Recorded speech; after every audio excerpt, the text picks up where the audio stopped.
خبر دے رہے ہیں گجرات سے نثار احسن کی رپورٹ کے مطابق ڈپٹی کمشنر صفدر حسین ورک نے کہا ہے کہ حکومت پنجاب کے ویژن کے مطابق کاشتکاروں کو نہری پانی کی مطلوبہ مقدار میں دستیابی یقینی بنانے کے لیے بل صفائی مہم کی کڑی مانیٹرنگ کی جائے گی اور نہری موگوں کی حسب ضرورت تعمیر و مرمت بھی مکمل کی جائے۔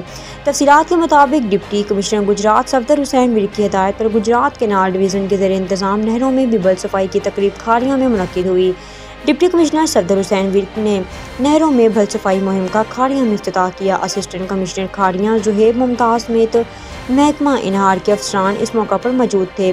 ڈپٹی کمشنر صفدر حسین ورک نے کہا ہے کہ ضلع بھر میں نہروں کی بل صفائی فیز 2 کا آغاز کر دیا گیا ہے۔ بل صفائی مہم میں گجرات کینال ڈویژن کے زیر انتظام 15 چینلز کی صفائی کی جائے گی۔ مجموعی طور پر 82 کلومیٹر طویل نہروں واٹر چینلز کی صفائی کی جائے گی۔ ڈپٹی کمشنر صفدر حسین ورک نے کہا ہے کہ پنجاب بھر میں جاری بل صفائی مہم حکومت پنجاب کا ایسا اقدام ہے۔